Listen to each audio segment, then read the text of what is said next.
Good afternoon, everybody. My name is Alan Northcutt. I'm the CEO of Max Bell Foundation. It's a pleasure to see you all. I offer a welcome not just from the foundation, but the board of directors of the foundation who is with us in the audience today. A word about the foundation. Since 1972, Max Bell Foundation has made grants to improve Canadian society. Since 1998, our focus has been on better public policy.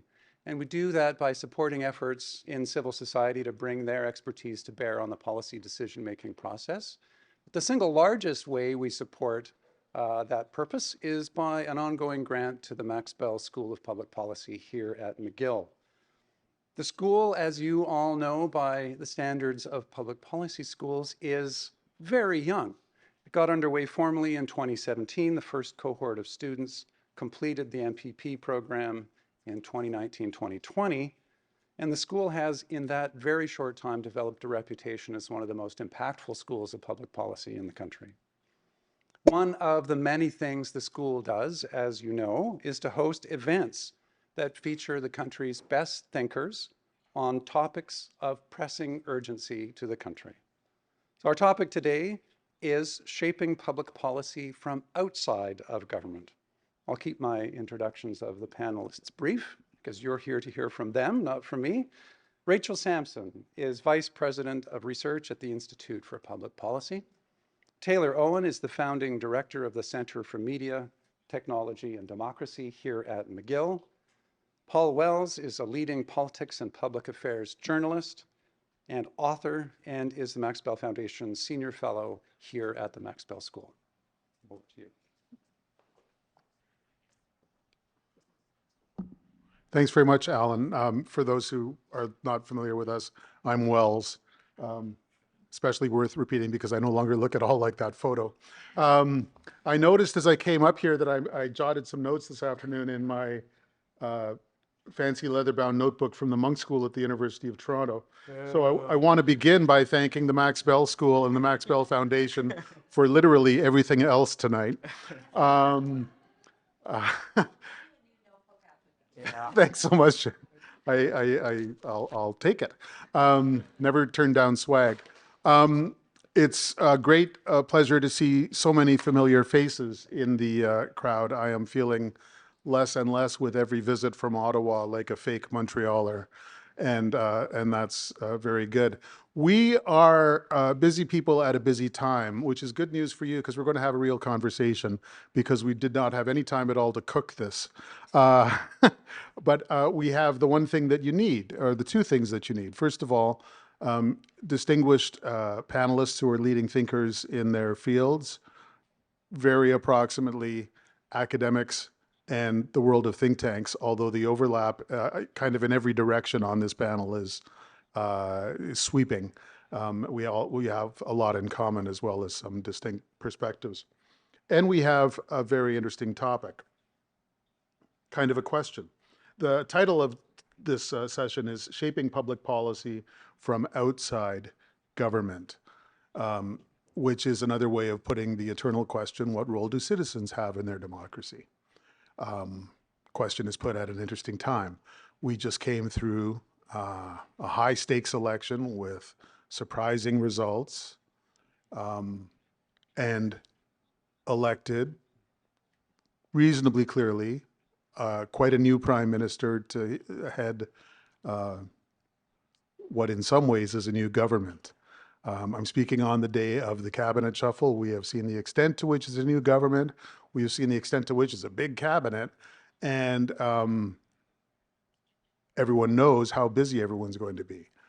And so the question arises, what's the role for citizens, civil society groups, all the various people and organizations that generally get referred to in Ottawa by the shorthand stakeholders?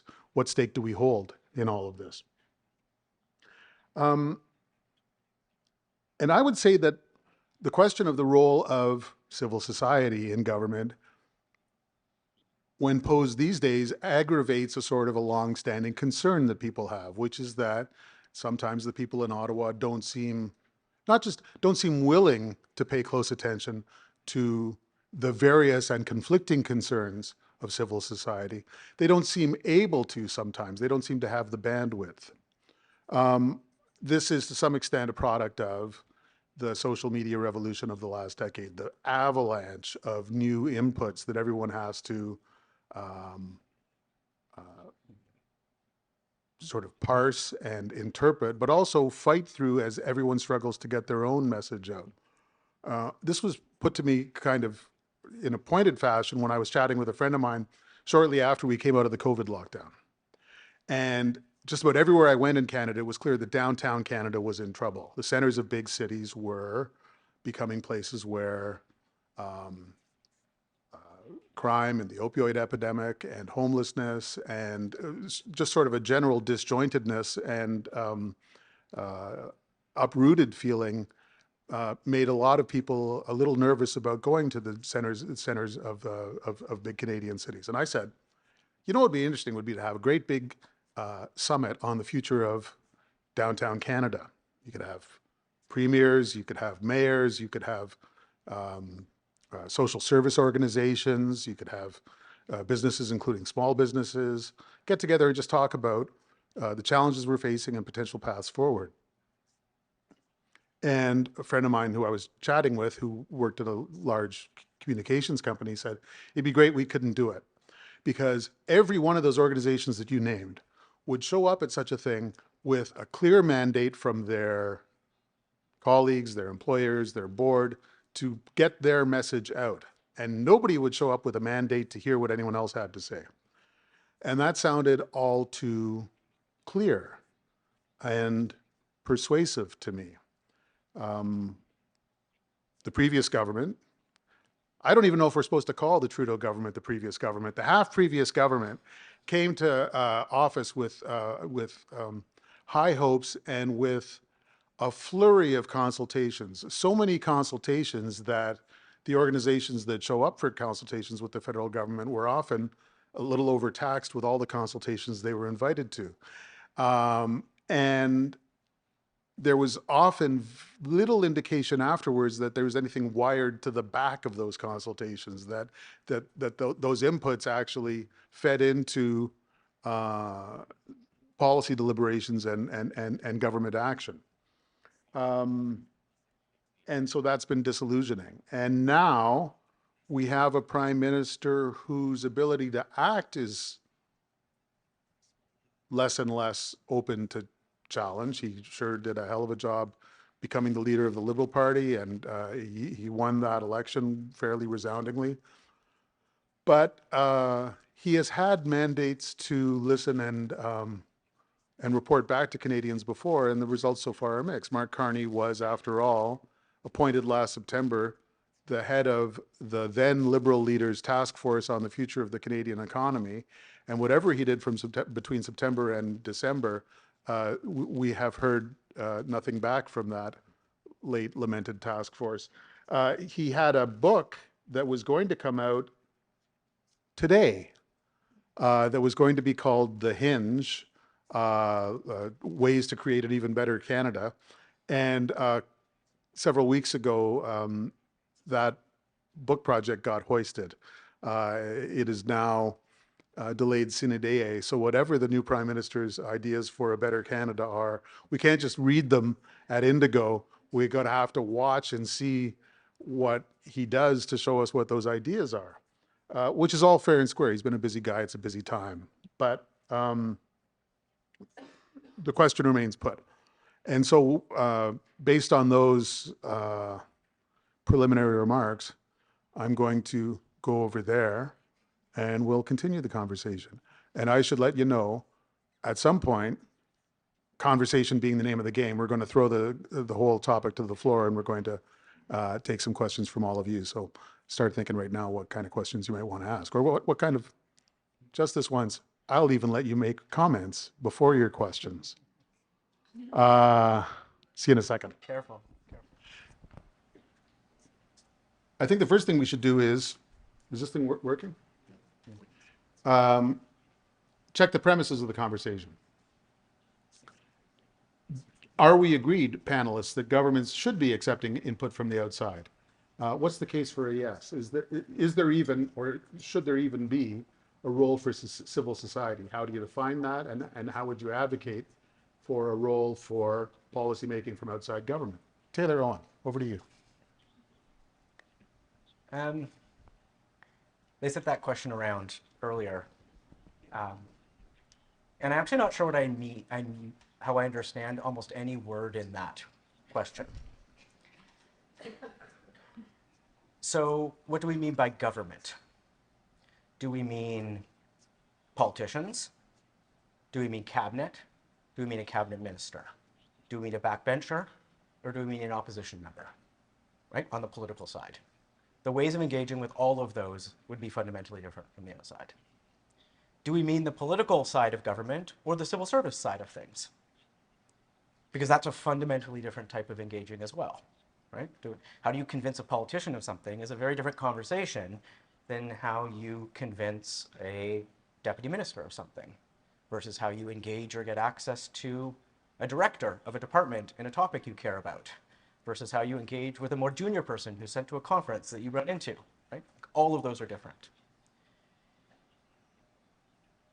Or and the third in the government category would be political staffers. So how do you engage with the people who are often tasked with very little knowledge of a topic, as you know, thrown in to developing policy on a highly sped up, rushed basis, and trying to themselves get up to speed on an area that they're going to have to discuss and debate with the civil service who might have been working on this topic for their lives. And so there's three, when I think of government, I think of those three fundamentally different entry points. Then the question is input. Like, what does input mean? And at what point does that input happen in the policy process? And I think it can mean something very different at the very beginning when governments are coming up with ideas, or someone's running for the leadership of something and is looking for big new ideas and that's totally different than their predecessor. Or they're an opposition leader that's looking to reframe a topic in a brand new way that makes them different from the government. Or they're a civil servant who, like we just went through, have gone through a process of medium-term strategy, whatever that acronym is, the medium-term strategy documents that they do in the writ period. They're looking for a way of rethinking the thing they care about to the incoming government, trying to guess what that incoming government's going to be. So that's a different conversation, right? So I think these are all, input means very different things at different moments. Shaping, I don't know what it means. Do we want external actors shaping policy? And what do we mean by that, right? Like, I think we should be heard as outside actors. I think it's good we're being listened to. I'm not sure we should be ultimately shaping it. I think this is what we have a civil service and elected officials who are responsible for the policies they're putting in place should be doing ultimately, right? So shaping is a very amorphous thing. And finally, what do we mean by outside people? Like, the list you listed was academics, think tanks, and journalists. Well, like, we're at a policy school, and I would say the vast majority of academics who might have expertise on a topic do not know how to turn their expertise on a topic into detailed policy advice. They know their topic. They don't know, they're not responsible for drafting legislation, all the legal and charter compliance, all the trade-offs that are inherent in a policy development, all of the political risk and ideologies that are attached to every scenario, right? Like, that's not their job. So I don't think you want a world where you're just saying academics, you guys write policy. Like, trust me, that would be a bad idea. Think tanks kind of do sit in this intermediary role, so are probably best positioned to be a bridge amongst these communities. And I want to hear more about Rachel thinks about this. And we, I think, at the center, some ways sit a bit more as a think tank, where we bring researchers together with policy people and try and be a bridge between those two worlds in a useful way for policymakers.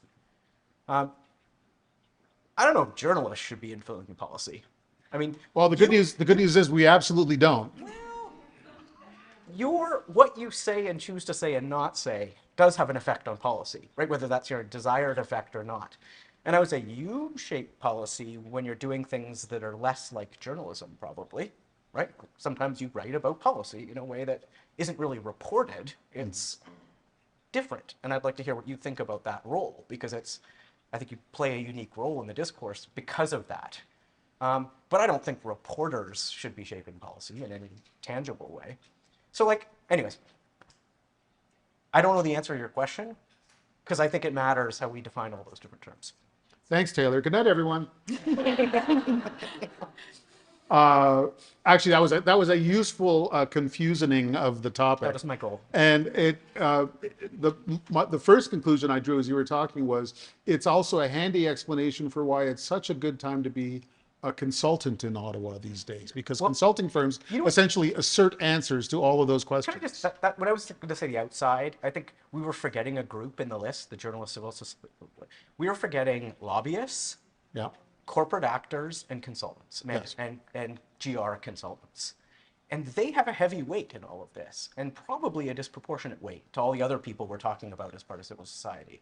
So I think any conversation about outside influence and us wanting more of it needs to recognize that, like, there are a lot of people with a ton of influence from outside government, but they might not be they might be being paid for it, and they might have deep financial interests in the outcomes. And that's part of this too. One anecdote, last year, I believe, within the last 18 months anyway, there are periodic reports of who are the most lobbied figures on Parliament Hill. Yeah. And there was a chief of staff to a senior cabinet minister who was near the top of that list. And I ran into this person. I said, well, congratulations, you're the person everyone in Ottawa wants to meet. And this one says, well, I like to listen to people. I like to know what's going on. And absolutely fair play. But that's a very particular definition of people and what's going on. Well, David Lametti, when he was justice minister, just since said publicly that he was the most lobbied cabinet minister in the government over some period of time. And it's because he was developing policy on AI, and that had a real broad set of actors that had interest in it. Rachel Samson, you work at a think tank. Is government a listening tank? And what are the how's it going on between IRPP and government, or all the various other windows you have into these processes? Well, I'll start by saying that I come at this from two sides, since I started my career in the federal public service and worked there for 15 years. So I was on the other side for a long time. And now in think tank world, I often am thinking about how can we be useful? How can we be helpful? Assuming we have a shared interest in developing good public policy for the benefit of Canadians, how can we help? And so with that, I think there are ways that think tanks can help. Sometimes I think we can do more in-depth research than the government can do. And that seems kind of crazy when you think, like, the federal public service has over 300,000 employees. How can a think tank of a few, handful of people do deeper research? But we can, because we're not in the throes of the demands of the day, or, if we're anticipating a policy issue, we can work on it for a year or two. We can draw on experts in the academic community. And so we have this ability, I think think tanks have an ability to go deeper on a topic than governments might be able to. And we also have the luxury of looking long-term. I mean, they may do medium-term planning, but quite often the issues are very firefighting right now. What's coming at me? What has to be done this mandate? And as a think tank, we can think about 2040 and 2050 and where do we want to go, and those types of things, which are kind of important to a lot of public policy issues. The third thing I think that think tanks can do is cut across silos. We all talk about the silos of government and how this department's not talking to that department, or even within a department, this branch isn't talking to that branch. And there are reasons why that's the case. People are just busy. It's not the top of their to-do list in terms of what they have to get done. And so think tanks can come in and talk to many different parts of the government and help to connect those dots for them, is something that I think is useful. Taylor mentioned as well that we can be a bridge between academics and governments. There's a lot of translating that goes on, translating technical language into something that's easily understandable, but also explaining how the research or the analysis is relevant within the public policy discussion and what it might mean for public policy. So that's a lot of what we do with the IRPP is working on, how can we take this analysis, this in-depth research, and turn it into something that has policy recommendations or is relevant in some way. Another thing we can do is convening, bringing together different actors, some of all of these actors that you've spoken about, in sort of a safe space. If government has to organize a formal consultation, it's going to take over a year, and it's going to be very stilted, and people are going to come with their positions. But think tanks can have more sort of informal dialogues that are more free flowing, particularly if they're a closed door, is something we can do. I think think tanks also can help to engage the public on a topic. And I don't think the average person out there is reading IRPP reports, but with the help of journalists, journalists might read a report or do an interview with one of the researchers and then write an article about it. And then people do read about that and they might talk about it. And it sort of is a way of bringing evidence into the public conversation in a way that governments struggle to do, honestly. And the last thing I'll say that think tanks can do is help the quieter voices out there. When you're in Ottawa, there are a lot of loud voices, and they tend to be the ones with the power and the lobby groups and all of those things, or the wealth. And we can help get the voices of lower income households out there, or rural Canadians, or Indigenous communities. People who may not have that loud voice in Ottawa or in a provincial capital. So think tanks can help play that role and really sort of tell their story in a way that isn't getting out there. I think that the questions that we're batting around, who's outside government, what does shaping mean, and what does government mean? These are kind of eternal questions. I was rewatching Steven Spielberg's movie about Abraham Lincoln, and there's a scene early on where there's simply a long lineup of petitioners outside the office waiting for their 5 minutes with the president.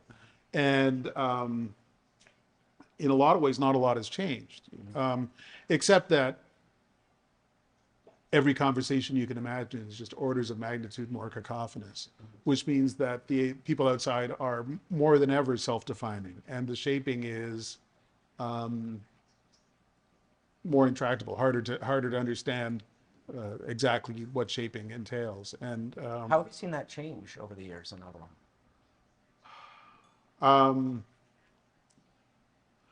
I really think there's a lot more of not listening going on. I mean, shortly after the 2015 election, for the only time in my career, I testified at a parliamentary committee. And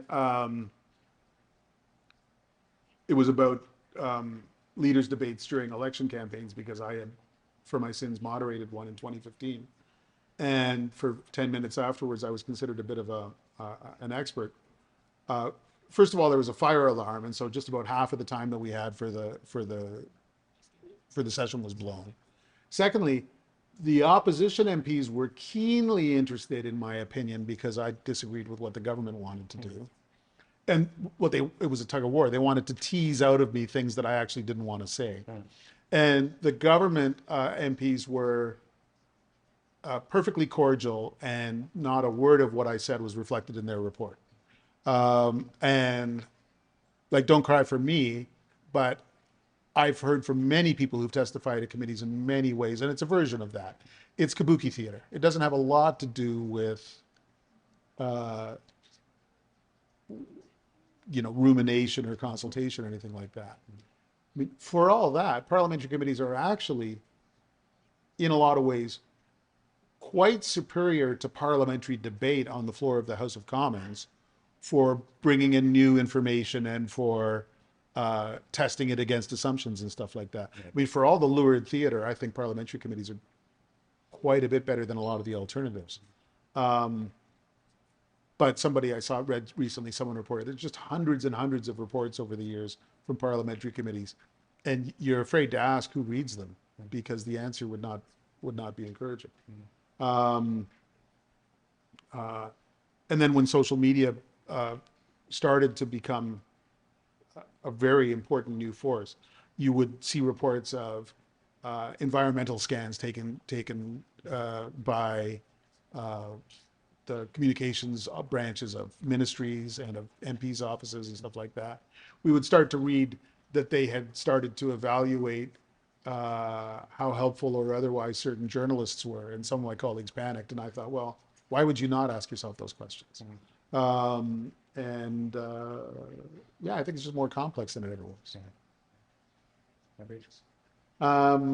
What's our next question? Is government taking any of this advice? If not, why not? And if yes, what is government's? I'm now super sensitive about all these nouns. Be careful with every word. I'm just going to rip it apart. Does government listen? I mean, you've actually been listened to by government on a couple of key files. For better or worse. Yeah. Compared to, according to some. Yeah, and like, despite what you just said, like, and not to be apocryphal here, but like, I actually think on some things they are listening, but the process really matters. Yeah. And I've seen different processes play out, and just to what degree that how they're done and who are listened to and when really, really do matter on the outcome. And I thought I'd just say a little bit about the Online Harms Act and how that came to be, because that's the one we at the Centre and myself were most involved in. But I think the arc of that over almost 4 years really tells us something about what works and doesn't in this kind of consultation. And so that whole process began so when you think of how an idea comes into policy, it was in Trudeau's platform. So he runs on a platform that says, I am going to do something on online safety. There's problems on the internet, I want to fix them. So fine, he gets elected. But that was when deliverology was a thing. So... I'm like the last Canadian who thinks that would have been a good idea if they had tried it. Well, they did try it in some ways, which was probably part of the problem. So this was a concept brought from the UK that was like they were going to put detailed mandate letters based on the platform, so like a level more detailed than the platform in a mandate letter, and make the mandate letter public. And they were going to force the department and the cabinet minister of the department to deliver on specifically the details of that now public mandate letter. So maybe a good form of accountability, right? Like the government's telling us what they're going to do, and they're going to do it. Yeah. And now we, the public, can hold them accountable. So not a bad like concept. But what ended up happening with Online Harms is Guy Beau was the heritage minister at the time, and now is again, although now, as of today, the minister of Canadian identity. which is interesting. That's not scary. Well, it depends whose identity we're talking about, I guess. But so he's the minister, and in the mandate letter, it doesn't say pass or explore an online safety bill. It says implement a 24-hour takedown on harmful and hateful speech, which is a very particular type of policy. And in the online harm space, we'll go down the rabbit hole of this, but there's two big ways you can do it. You can either do these takedowns where you force platforms to take down speech after 24 hours, or you can do a bigger sort of risk-based, more sort of regulatory approach, right? So Guy Beau gets this letter, and it says, do one of them. He then starts consulting. Good, he's asking experts. Every single one of them tells him, don't do the thing that's in your mandate letter. And he's like, well, I got a problem here, because I'm being held accountable by this Prime Minister's office to deliver on this thing, and I'm not sure I should be deviating from that. So he tables he releases a white paper outlining that policy proposal. And predictably, it gets universally criticized by the outside, by civil society, by academics, by think tanks. Everybody says, you weren't listening to us. That's the wrong approach. It'll lead to more censorship, over takedowns by platforms, blah, blah, blah, blah. So like, not a good start. Then what he does is actually, I think, the right process. They start, ultimately, a 3-year process of consultation on this. They do a national commission. They do an government expert panel for the government with some of the top people in this on it. They do And we help them with 4 citizens' assemblies, like long citizen assembly processes where citizens from across the country talk to experts around the world on this stuff. And they take all of that input and they come up with a structure of a bill. I think that version has wide buy-in across civil society, and there's a lot of competing interests on this file, from like civil libertarians to anti-hate groups to child protection organizations that all have different views of this file, but they all agreed on it. Like there was buy-in on this thing. But then what did they do? They add 2 pieces to that bill that were not consulted on. Nobody knew they were coming. So at the last minute, they add 2 separate amendments to this bill that were highly controversial and received all of the blowback on the model, and the bill died. So they start with a bad model and they end with a bad model. But in the middle, they did the 3 years of hard consultation that, in my view, and it's super biased, so take it with a grain of salt, was probably the best version of that kind of regulatory model in the world, because it learned the lessons from other countries around the world and picked all the best pieces. But it really matters how you start and end, and ultimately if you table a bill that has a couple things in it that weren't consulted on, it ended up losing all the goodwill from civil society that was behind it. It fractured the alliance that was behind it. Academics ended up fighting over it, and it then limped its way through Parliament and never passed. Let me throw a lob at you. I think I know the answer to this, but it's worth asking the question. Yeah. Were the 2 new elements at the end of poison pill designed to kill it? to sink the whole thing? No, I don't think so at all. Yeah. I really don't think so. I think they were added for reasons that were not necessarily aligned with the core goals of the actual regulatory model that had buy-in.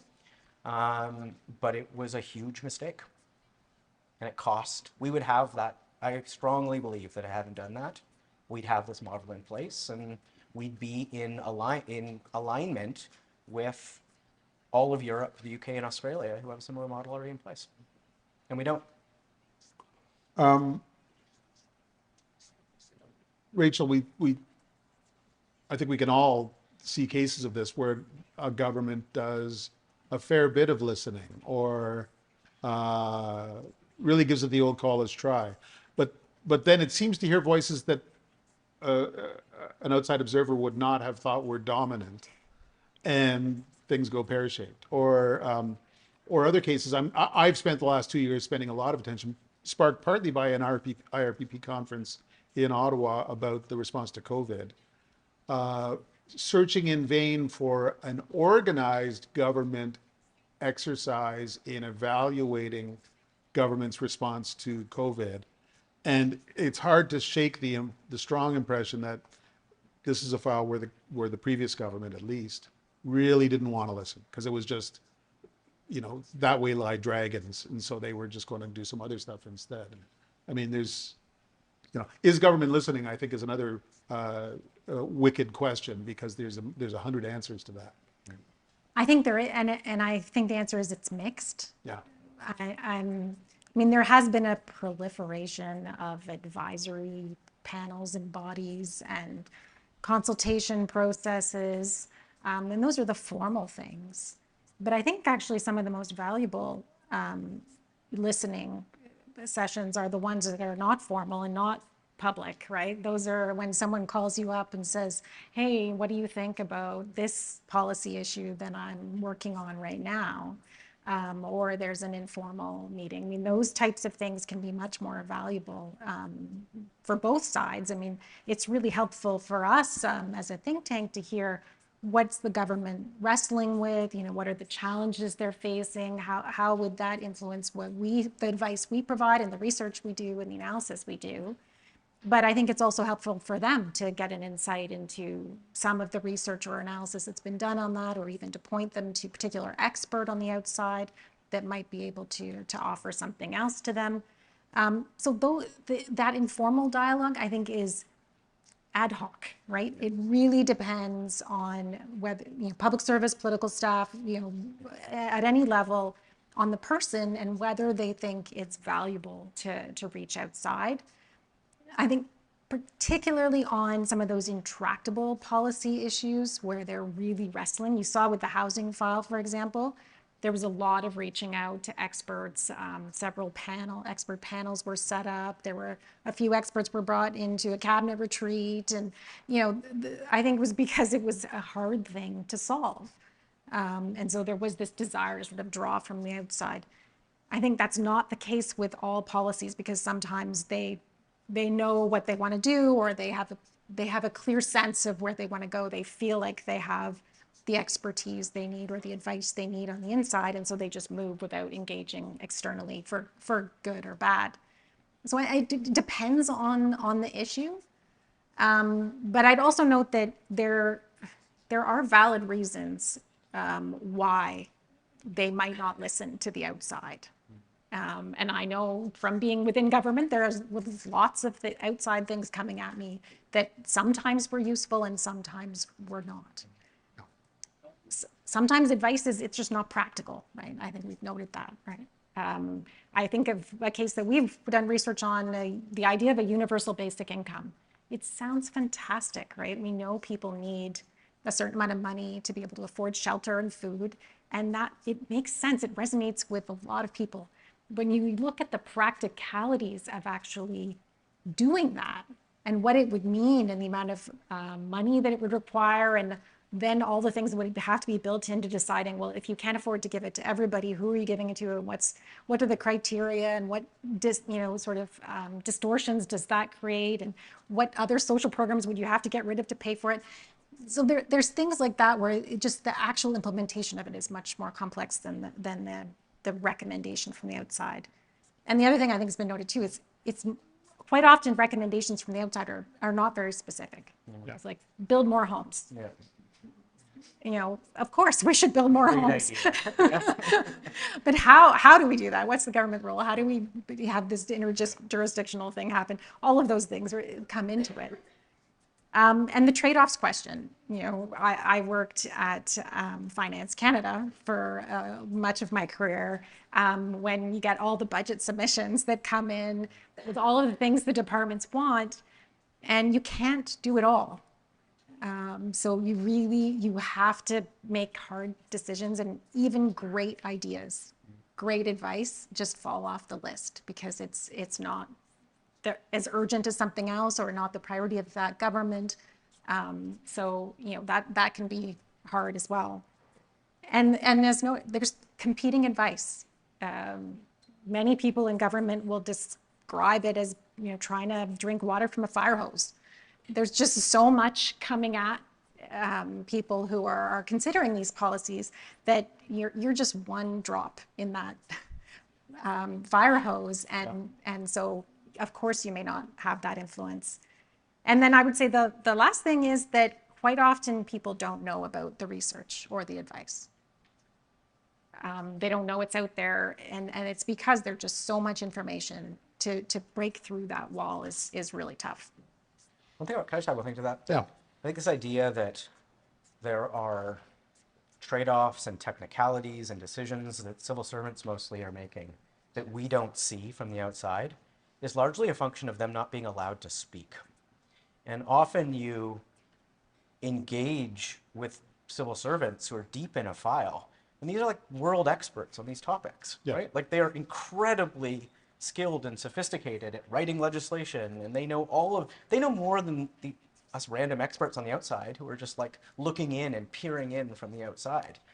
But unless you're like in confidential settings with them, they can't go out and respond to the random op-ed that's telling them to do something that's not charter compliant. They're like, well, we can't do that. Like, great idea, but like that literally will not work. Or this is the wrong stage of the process for us to do that. Or it's conflicting with another piece of legislation that we're aligning with. But they're not allowed to have that conversation with the public, and I wish they were sometimes. Because I think the process would be better understood if they could explain it. For a time in 2010, 2012, that period, one of my standard opening lines when I spoke to groups of public servants was, "It's very good to be speaking to a group like this because I know that none of you are allowed to speak to me." And the thing is, they used to, and that expertise, I mean, going back a million years to when John Chrétien was Prime Minister, there was for a few weeks the government was going to ban unpasteurized milk cheese in Canada, which is like brie and camembert, and there was this extraordinary uproar, and I took it on myself to wonder why on earth that this was a thing. And it turns out that there was a mid-ranking official in the health department who was the world's foremost authority, stacks of academic papers widely referenced on the incontrovertible health hazards of eating unpasteurized milk. And this was his moment, right? Yeah, absolutely. He got a little bit of bandwidth and off he went, you know. Unfortunately, Alfonso Galliano was a senior minister in Chrétien's government, and Parmigiano Reggiano cheese is made with unpasteurized milk. And that was the end of that guy. How did things end up for him? I'm sure he had a very fruitful rest of his career, but no further influence on public policy. Time to go to the third of our questions, which is, what is the state of the linkages between outside and government? Is it getting better or worse? And if it's getting worse, how can it get better? I think, so one manifestation of this extraordinarily dense information environment is that it seems to me that government corners less smoothly than it used to. That there's a lockdown, there's a real fear of an open conversation because the processes are so complicated. And then when it becomes clear that the government's direction is untenable, then there's a hard shift. And so, I mean, we had a First Ministers' Conference to decide Canada's climate policy in 2017, and that set the broad terms of the Trudeau government's policy until there was no more Trudeau government. And then suddenly, welcome to 2025, there is no more consumer carbon tax, and we're doing high-speed rail. And it's not at all clear to me how that happened. Anyway, that's my observation. The state of the linkages is clumpy, I would say. Taylor, what do you think? I honestly don't have a great answer to this. Yeah. I don't think that they're not listening. I think we've talked about all sorts of ways people are listening in all different forums, in all different manners, but it's ad hoc and it's informal and it's chaotic, and maybe that's itself a bit of a problem. And I do wonder if there's ways we can be better formalizing linkages between citizens and the way we're governed, beyond just electing parliamentarians. And we have Peter McLeod coming tomorrow to the school to talk about a new book he's just written about sort of how do we formalize deliberation in democracies. And there are a lot of experiments around the world that do this, right? Like, I've become a real convert on citizens' assemblies and deliberative democratic processes, where we're not just saying we are going to consult, or we're saying we're going to do roundtables. We're actually bringing, in a very rigorous way, citizens who have a stake in how they're governed into the policymaking process in a very structural, formal way. And my experience with them is that there is a huge appetite to do it, and the type of engagement you get is deeply meaningful. It brings in around the citizen consultations, a wide range of civil society actors and private sector actors and expertise, but they come into contact with the government via a citizen-led process, which brings like a really nice formalized buffer between those people with all their interests and all their histories and stakes. It brings a buffer between them and parliamentarians and governments formally. So I don't know like what the exact answer is, but I have to think it's better than just ad hoc, random consultations at various moments. Yeah. And that we could learn something from governments that haven't just done the citizen assembly process, but actually formalized them into the legislative process. Like, we actually have to do these before we pass legislation. And we're in some way bound to them. And like, it's fairly radical, but I think it's part of the solution here. There's a self-selection problem, of course. Citizen assemblies? Yeah. Sort of. I mean, there's a self-selection problem for juries too. Yeah. But we've figured out ways around that, right? Through random sampling and sending out tons of, using population-based sampling. And so, like, to a certain degree, people who agree care about policy, care about inputting, care about their civic responsibility enough to volunteer. Yeah. I would say their interests and desires and incentives to doing so can be made representative of country. In February of 2022, a bunch of people decided that their input was to park trucks on Parliament Hill for 3 weeks. Yeah, that wasn't a citizens' assembly. They thought it was. Well, I mean, I think that's one of the most interesting things that's happened since I've been covering politics. And I think it's something that's still very difficult to talk about because the most engaged observers are just totally camped on like but that was a but that's a perfect example for why you need some sort of legitimate, formalized process. Like when we did citizens' assemblies on regulating the internet, you can imagine there's very different views on that. yes. And people came into that process, some thinking this was going to be overt censorship, and some thinking we should just censor everything. But it brings, and so they'd be on opposite sides of that convoy protest, I guarantee you. Yeah. But through 4 months, they were brought through a process where they empathized with each other, they understood the issue, and ultimately most of them end up agreeing on like a common path. Yeah. So like there is an antidote, I think, to just convoy versus some other protest, right? Yeah. Surely it's, But then, I mean, but there are still eternally a lot of people who stand outside that process, don't go through any of that process, and simply decide at the end that it was baloney all along. I mean, sure, there are spoilers. And the biggest challenge of these assemblies, and like I'm not an expert on these things, so like I'm not a diehard defender of them. I just think they're intriguing and I'm in some ways convinced by their value. Yeah. But one of their biggest limitations is you spend hundreds of thousands of dollars bringing 100 people through a process, and they might be entirely transformed and empathetic to others and agree in a common policy. But how do you communicate that to millions of citizens?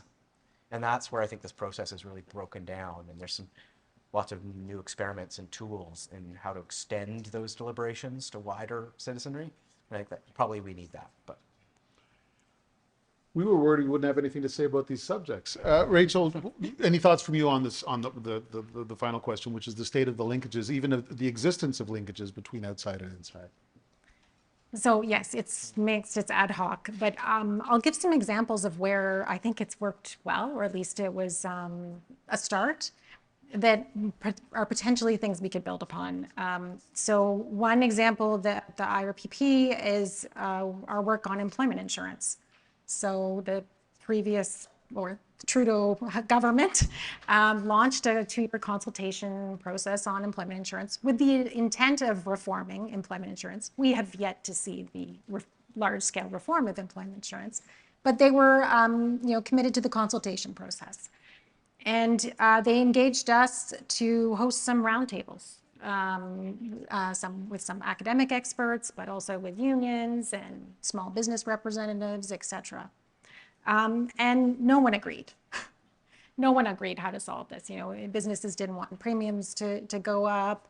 The unions and several experts wanted to increase benefits, but without increasing premiums, you couldn't pay for it. It was a difficult conversation. No resolution. But based on that, we developed a series of reports and did analysis and worked with some of the experts and published some reports on it that helped to explain the different points of view on employment insurance and analyze some of the policy ideas that were being debated. And we heard from departments and things that they thought it was helpful, it was useful. We have yet to see the policy decisions that come out of it. But that type of engagement is something where people can come together and have an informed, evidence-based discussion about a policy topic. Another example, I'll give a shout out to my former Deputy Minister, Paul Booth, who's here, is leadership from the inside. When he came in to Environment and Climate Change Canada when I was there, he tasked us with developing an academic engagement strategy. Huh. And right at that point, the physical scientists had lots of interaction with external academics, but the social scientists did not. So we explicitly set up these three pillars of it, one of which was a research network, so building an ongoing relationship between the sort of researchers on the inside in the economics shop with external academics. A speaker series where we bring in sort of leading thinkers to speak to the department about a particular topic.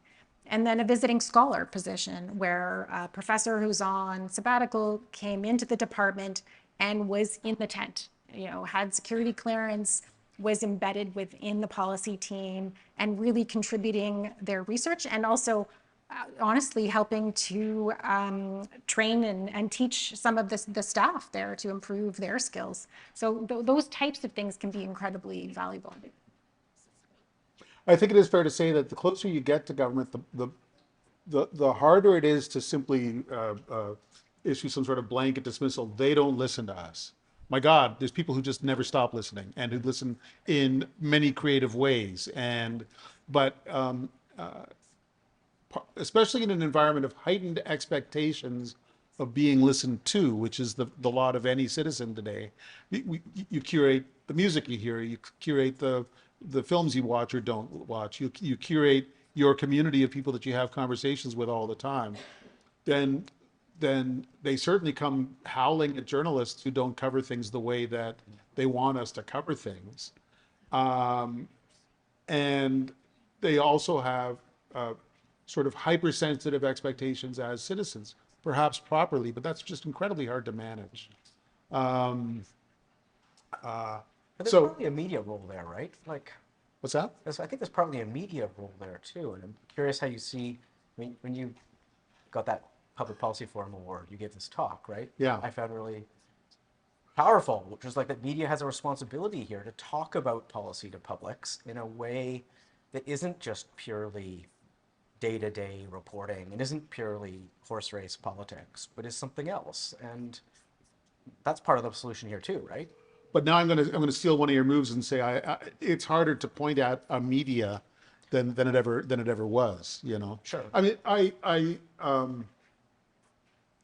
have been wanting to write about this extraordinary moment in a book that came out last year about the modern history of the New York Times. It's called The Times by Adam Nagorny, who's a Times journalist, and it tells the story of that paper from about 1977 to the moment that Donald Trump gets elected president. So one of the big shortcomings of the book is all the madness afterwards is not addressed.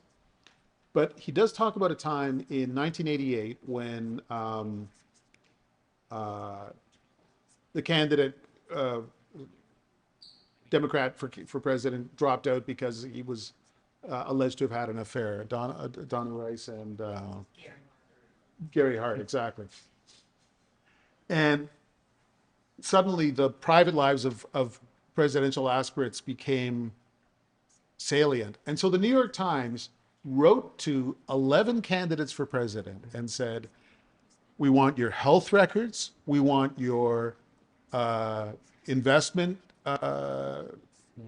your bank accounts, we want you to sit for interviews with Lawrence Altman, who's a medical doctor, so he can kick the tires on your physical fitness to be president. We want you, and by and large, they all step right up. And if anyone tried to do that today, like not only would a Donald Trump when he was candidate or a Pierre Poilievre when he was candidate refuse to obtemporate to these demands, most readers would be astonished at the cheek of any news organization that thought it had a right to make those demands. And so there is a media role, but there's less of a media commons than there ever was. So we'll just throw that on the pile of challenges and contradictions. Who has questions for our panel? There's probably some sort of microphone mechanism for. Yes, so please wait for the microphone because we are recording this for posterity. There's a question up here.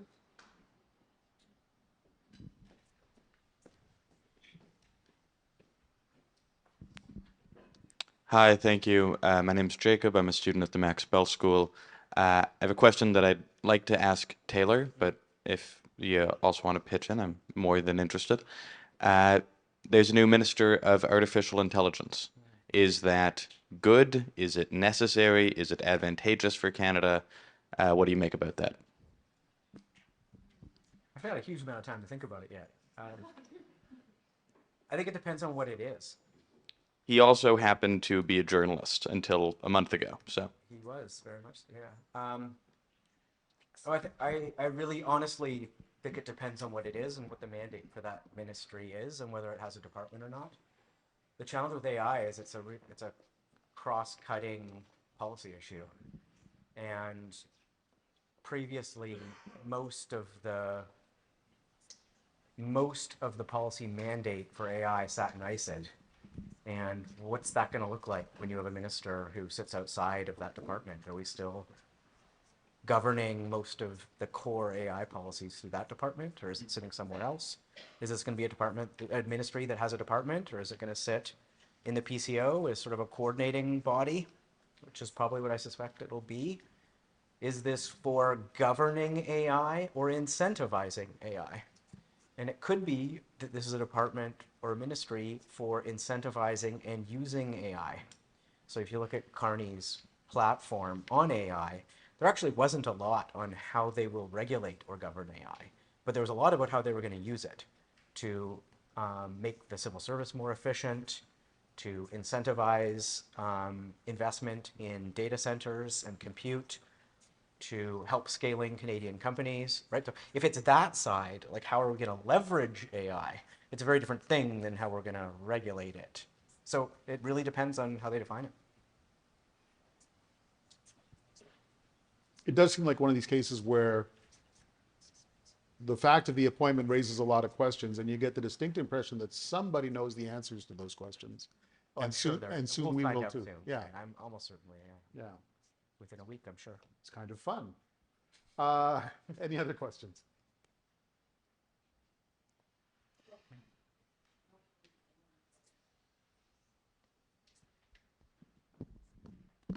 Hi, my name is Noemi. I'm also a student at McGill.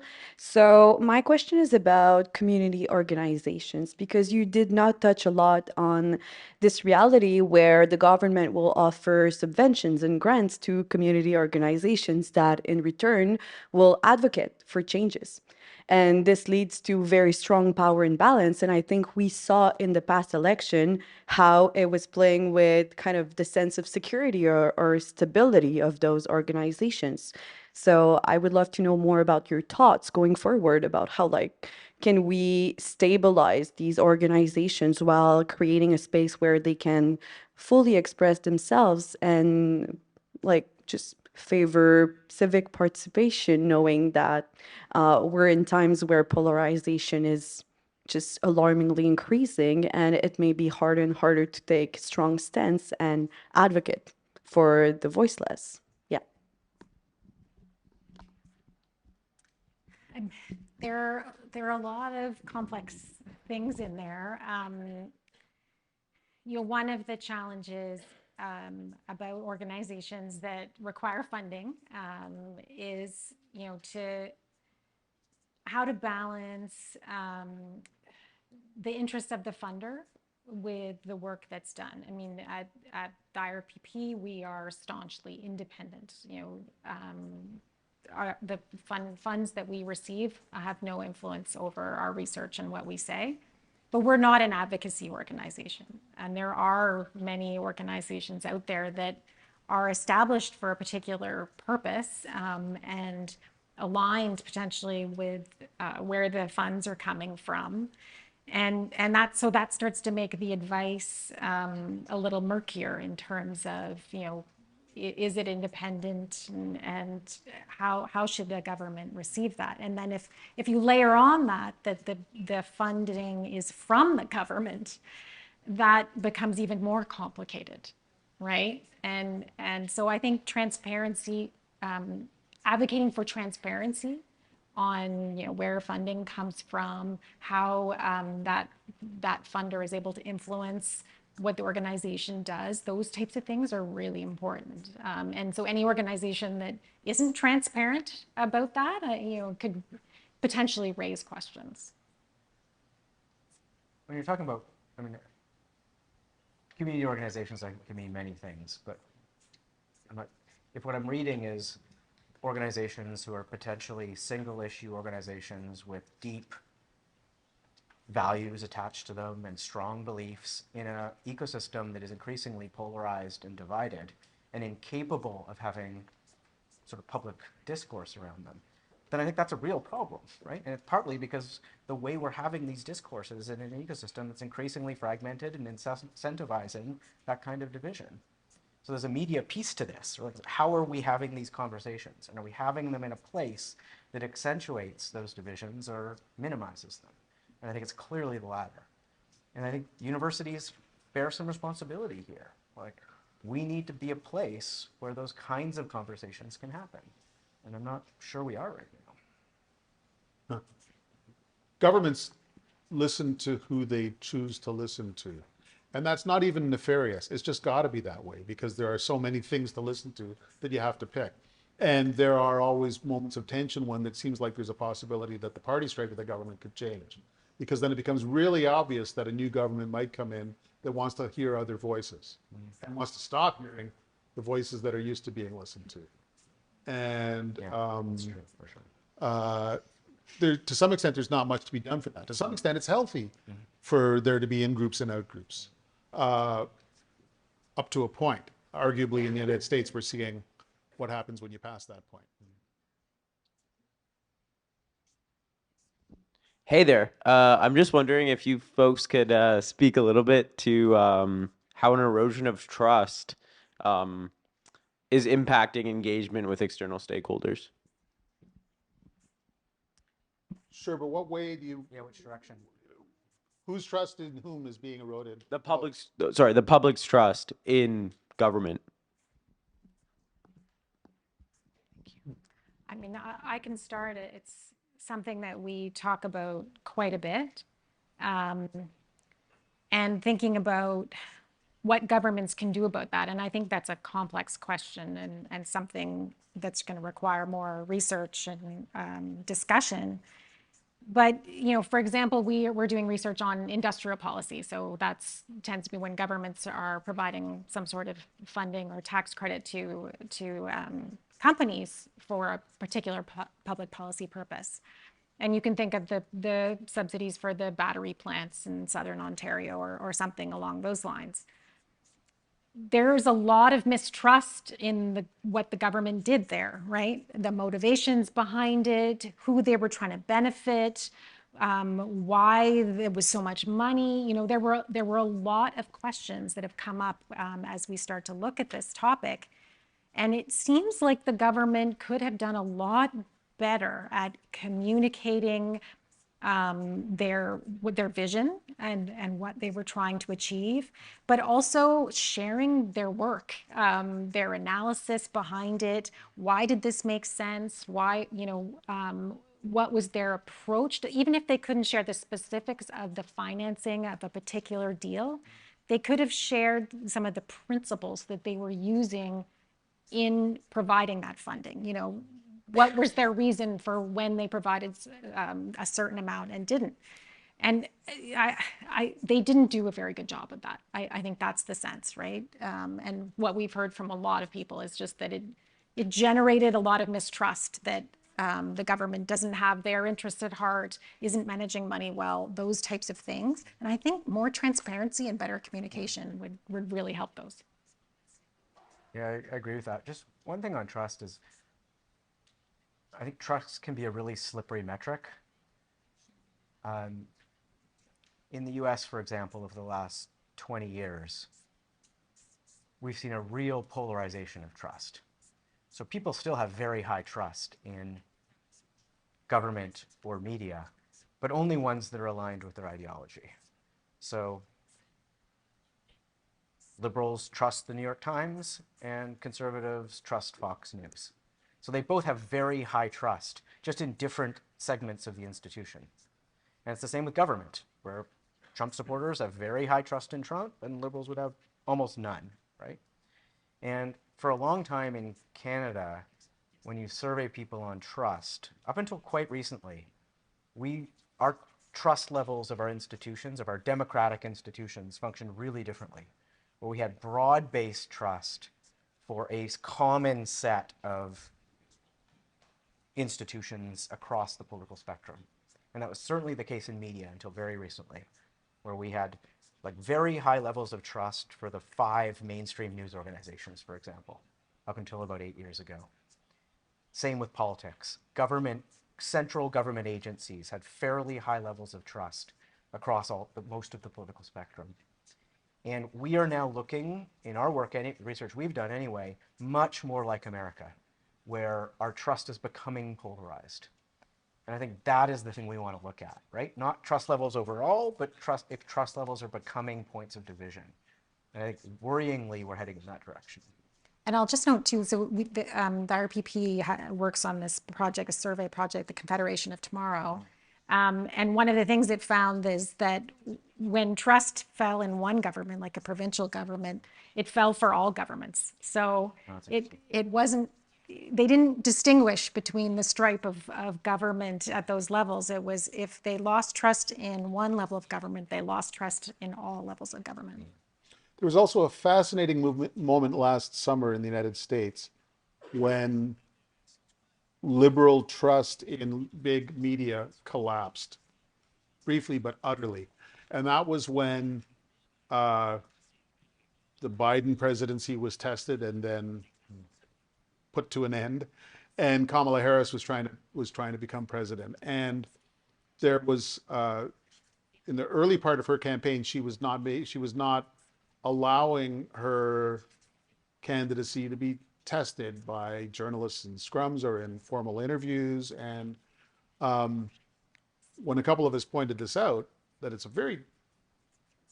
seems a very fragile and tentative candidacy, the overwhelming response from Democratic voters in the States and Democratic sympathizers in Canada was, you have no right to jeopardize this perfect candidacy. I had friends of mine, who sophisticated friends with long experience in politics and media, say things like, why should she sit for an interview at the New York Times? The New York Times is campaigning for Donald Trump.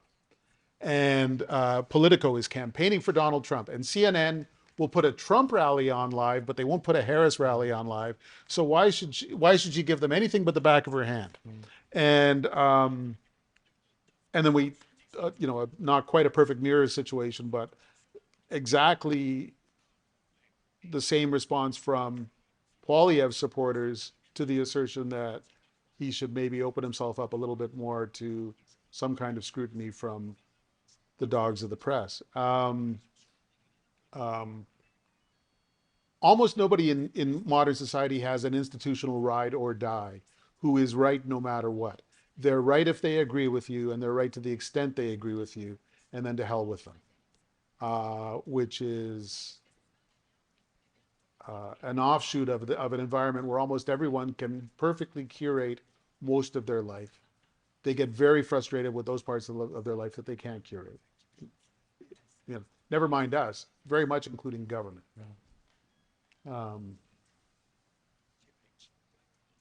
Maybe 2 more questions, and then we'll skip to the refreshments. There's one in the front here. Thank you. My name is Camille. I'm also in the Max Pell program right now. And just sort of picking up on Noemi's question a little bit on independence and community-based organizations, and sort of a comment or question, but this sort of dichotomy that we've made between like government and outside of government is, I think, maybe not really accurate, because government essentially relies on community organizations or many non-governmental organizations to function at all. Without them, no government services would function. And I work in victim services in BC. We have 400 contracts across BC to manage victim services done by community-based organizations. So just the context there. And so I'm just curious about your thoughts on this spectrum between government and non-government, and sort of the value and the balance in being in the in-between, and maybe the role that those people or those organizations play in the in-between, and just some thoughts on the impact of the public misunderstanding that there is this like stark contrast between government and non-government, which sometimes exists when you have like fully independent funding to do your thing, but most of the time doesn't exist at all. I mean, I think you raise an important thing, is that I think a lot of what we've been talking about is sort of the policy advice and the decision-making part of it and the political side, which does tend to be relatively closed, you know, bound by secrecy, cabinet confidence, those types of things. So that it is more, there's more of a wall there than on things where that's service delivery, programs, those types of things, which is a lot of the function of governments. But I think what, you know, when we're talking about the decision-making process, it tends to be a closed bubble. That engagement is harder, I think, and it, you know, there are rules around it. You know, when I first started in government, I was told if I saw my name in a newspaper, that was a failure as a public servant. So that is your, you know, your bar is like you're trying to keep your head down and not engage, because, you know, heaven forbid a journalist catch wind of something and your name ends up in the newspaper. And that's particularly when you're in the bubble, right? You're in that decision-making bubble. You know what cabinet's talking about. You know what's going into the decision-making machine. That, for good reasons, you know, there's a tight wall around that. I don't know as much about the service delivery side of things, but from our perspective in a university, there's often that same false assumption that we are entirely separate from this process and we're these entirely free, independent actors offering guidance through the written word to whoever will listen, right? And that is clearly not how policy gets made, and it's not how you can have influence over policy. The reality is a lot messier. And I mean, anybody who tells you they've figured it out, I think, is deluding themselves. And it is a mixed space of speaking informally with people, engaging in roles that are advisory but make you risk being labeled part of that government.